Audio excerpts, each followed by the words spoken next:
So again, this is what I'm talking about. This is like when I was a kid, and it's not like how things have been really much in the last 30 years.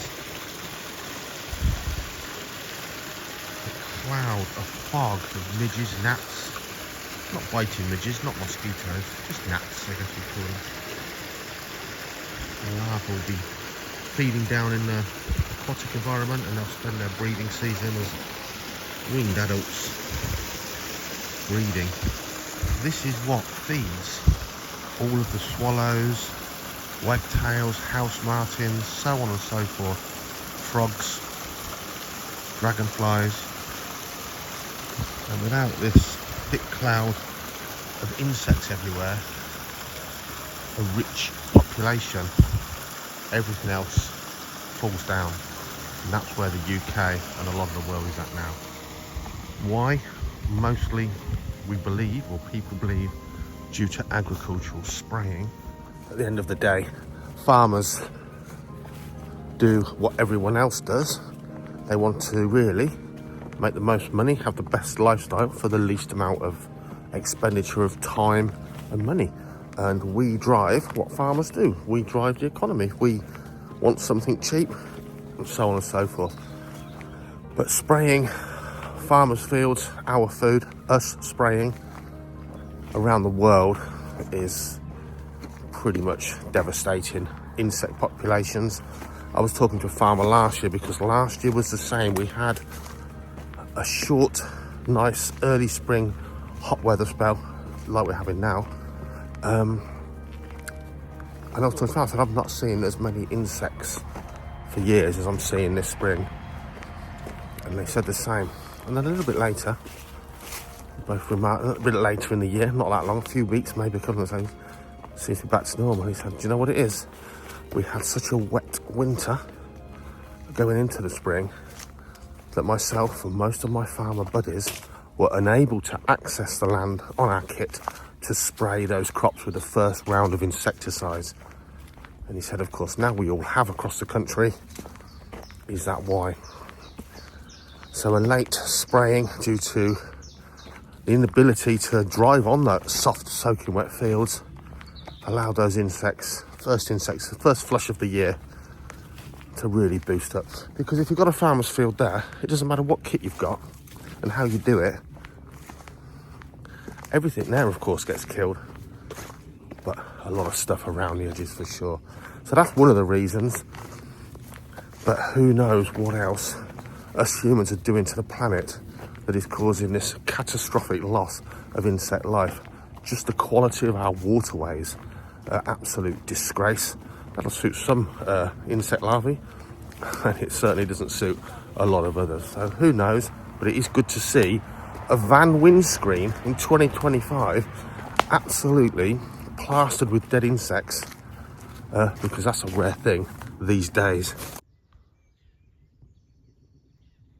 So I actually do a lot of rainforest talks at school, and we talk about the rainforest layers, and we talk about the rainforest floor, having hardly any plant, no grass can grow, hardly any plants can grow, because the canopy takes up all the light, even in this tiny coppice. And this is how stark it is, from a dense canopy to an open woodland, which is thought to be what England used to be covered in, an open woodland. So have a look at this. There is an absolute line from where we go from closed canopy, even though it's short and not very tall, to open canopy, and of course trees of a different species which are also only just leafing up. But how amazing is that? Jack is sort of over waist height in, well, I'm going to call them cow parsley as a generic term. Not very good on my different umbelliferous roadside plants, if that means anything to you. And I haven't been more degrading to them, are I? Roadside weeds. But look at this, so completely different.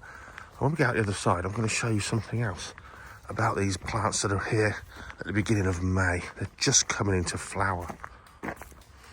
So have a look at this. The sort of main flush of early spring flowers tends to be yellow. It must be an evolutionary thing with insects, I guess. maybe bumblebees or something. But there tends to be a lot of yellow. Buttercups, dandelions, celandines, daffodils. It's dominated by yellow. And all of a sudden in May, that all changes to a much more white, often a greeny white. These umbelliferous plants, again, generic, inverted commas, cow pastures of all kinds, lining the fields, the woodland edge, the roads. And my favourite, by far, magnificent hawthorn. Feast of nectar for so many insects. But funny how the seasons change in so many ways. Just like these dead nettles, which of course don't sting.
Green bottle blue is having a nap on her back. Is she dead? Those fangs. No, she's getting ready to molt. Look at that. And she's even made herself a little hammock to do it in. There she is, pushed off the skin. She's still upside down. She's kicked that new skin off.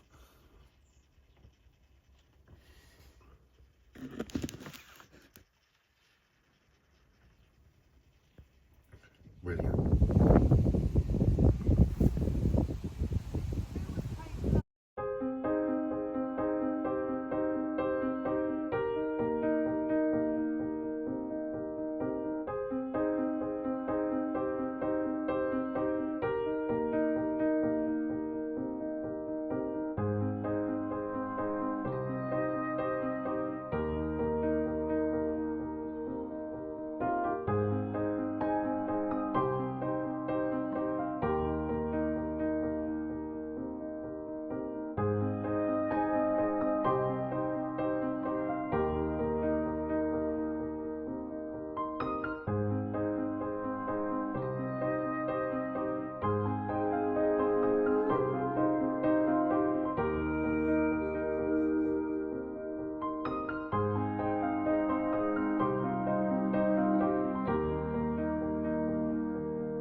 So you've got broom, little leaves, no spikes, and then the similar flowering gorse, which is a really prickly one.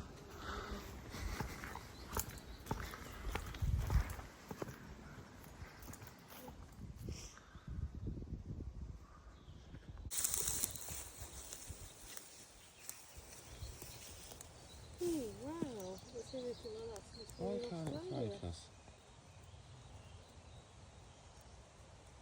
Goodness me, that's a lot, isn't it? Yeah, it should be going on. What's it called? Mackerel.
So you don't just have to keep them contained, of course.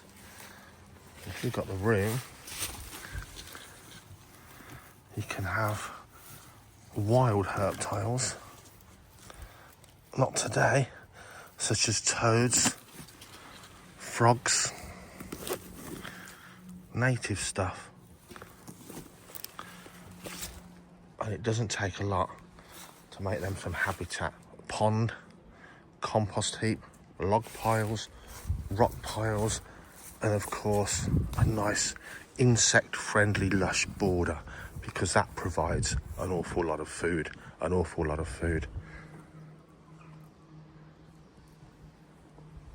If you was a frog with a pond very close, that is a real good foraging area.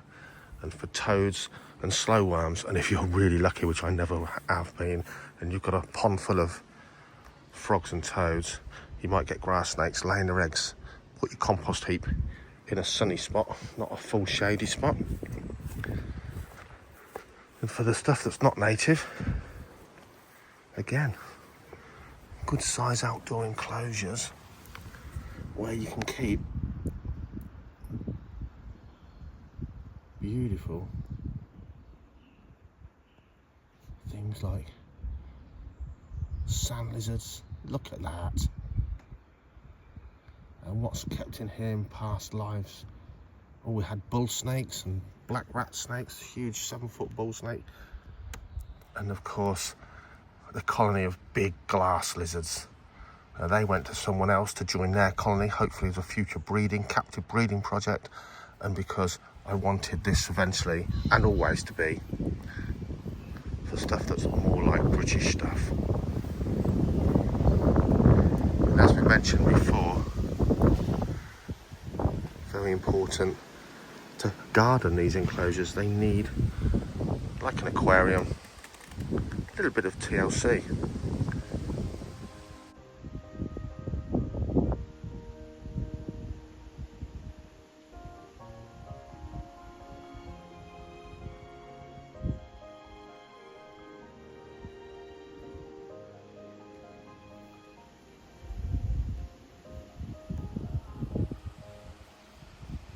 Hi Dave.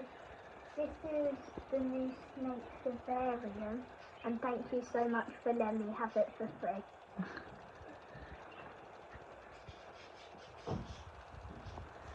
Great. We've just got to get a heat lamp and a thermostat, haven't we? And then we're done. Good job, boys.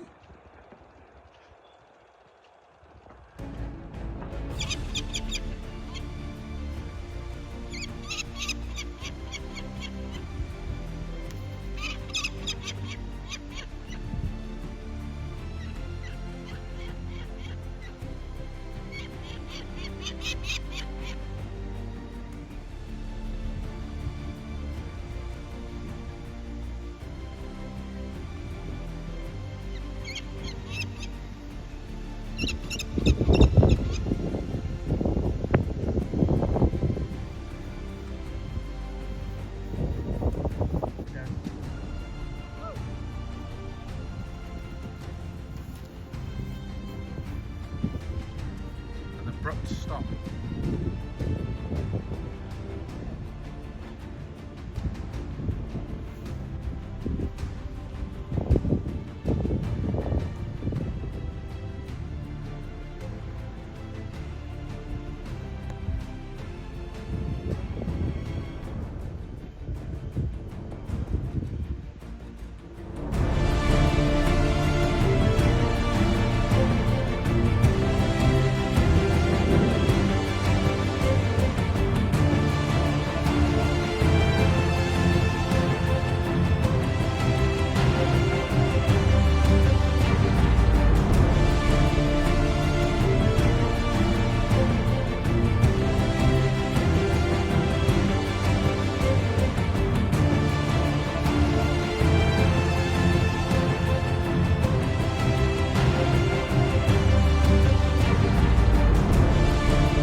Some hungry children, isn't it?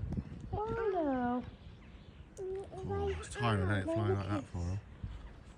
We love you, Barno. See where they don't live long, can't you? Just fun.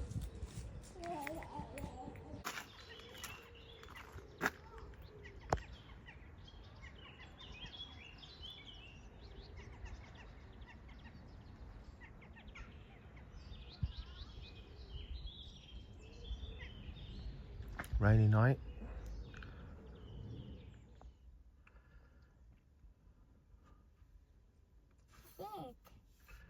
A little baby. Little baby. He is a little baby. That one. That one. It's a little baby. That one. Yes, sweetheart. That's your little baby finger. Yeah.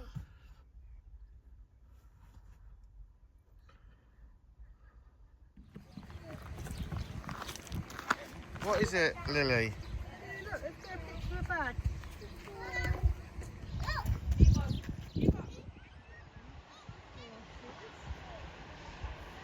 So if you're ever in Norfolk and you want to go rock pooling, yay, the best place is probably West Runton. I love it. Not rock pools like Cornwall, but for the Norfolk coast, pretty good rock pools. On a super low tide you'll even find things like baby lobsters in there, squid, who knows.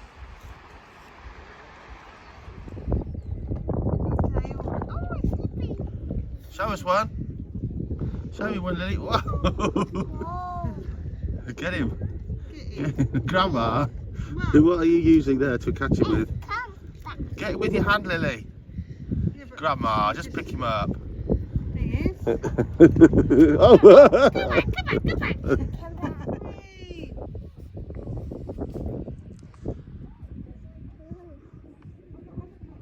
Good girl.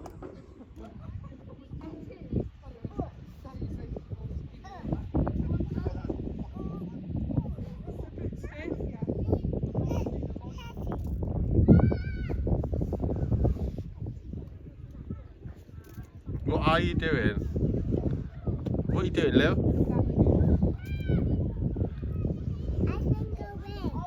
Ice cream, go away. It's been a while since I've seen this many people rock pooling here. How lovely to see the kids with their little nets and gleefully shouting, I found a crab, or look at this. Or in one case, I found a belemite. Way better than sticking your kids on a screen. Way better. Well, she's on the screen right now.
So I've had a nice time rock pooling. Gives me just a few minutes to have a quick look about for adders. Don't have long.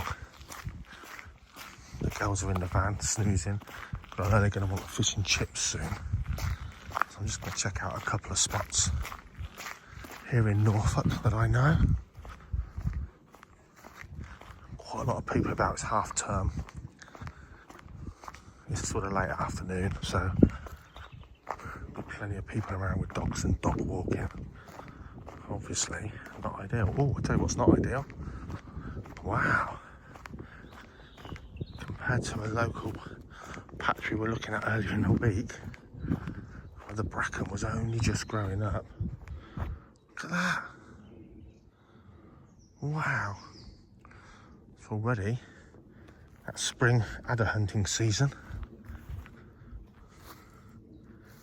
Is now much more difficult because the lovely heathland and the heather is swamped by the horribly all-encompassing, look at it, bracken, shading out everything that grows and lives down there. But we'll have a real quick look.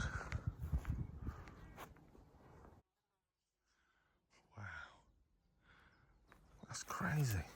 It's a nice open patch over there that's often successful. But how a landscape changes through the seasons.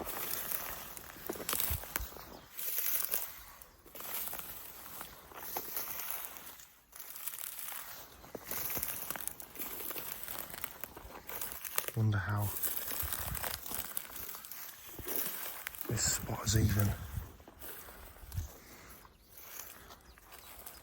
managed to stay heather free.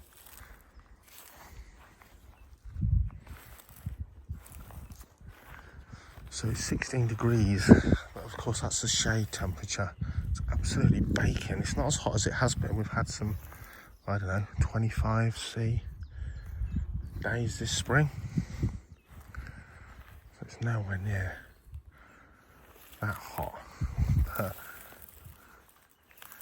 it's a bit late in the afternoon when it's been sunny since midday. Probably to find anything laying out. And me heftily walking around, because these adders will certainly be up to temperature. That is for sure. In fact, last time I was here, probably was about the same time,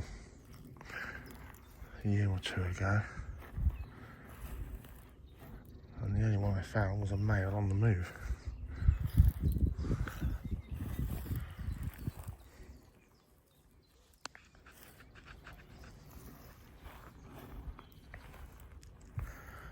Let me know if you see anything. My eyesight is not as sharp as it used to be. And those other zigzags in amongst the dry bracken are very, very camouflaged.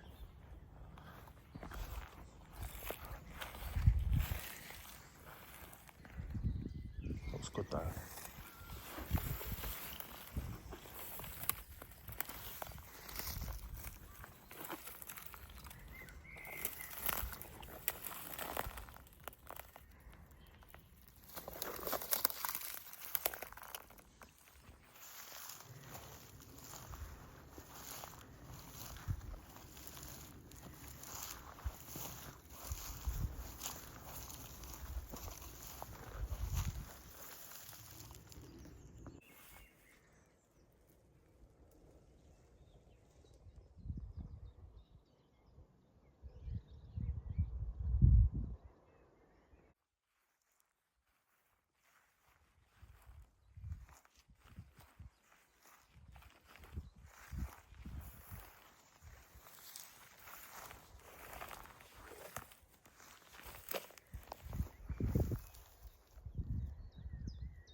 Now, very often when you want to add a heathland, it is a nice place to be.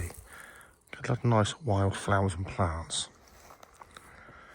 You'll get fleeting glimpses of unusual warblers and little birds.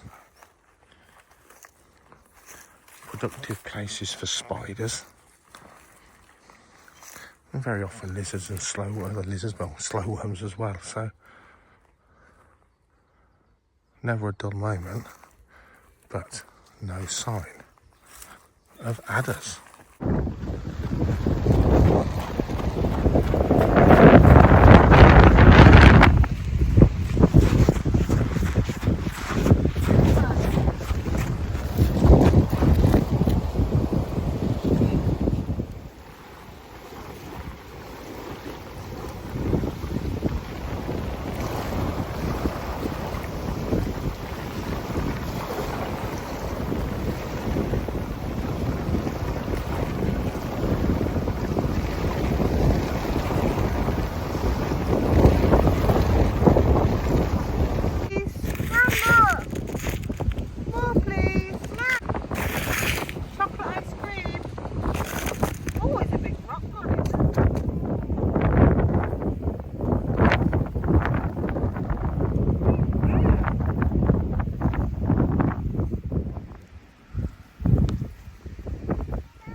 This toad in my little wood store.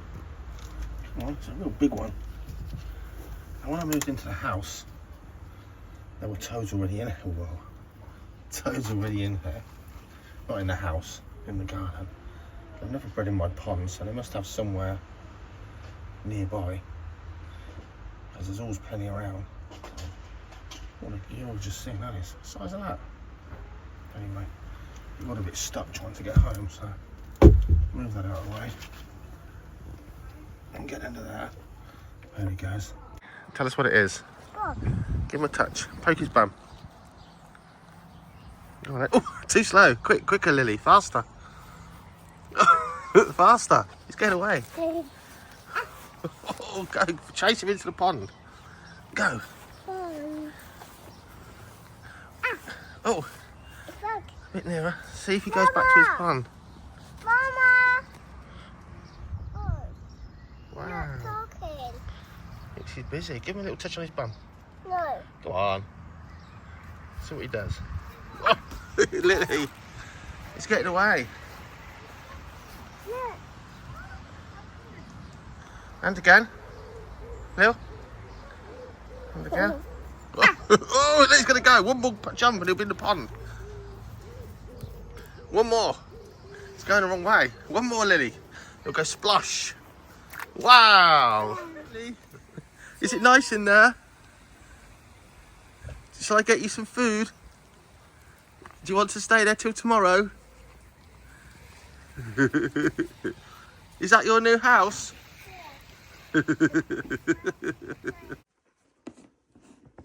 Second snakes to hatch this year. Oh, look, they're hatching now. Look at that. Wow. One of the most beautiful hatchling snakes there actually are. And that is the European four-line snake.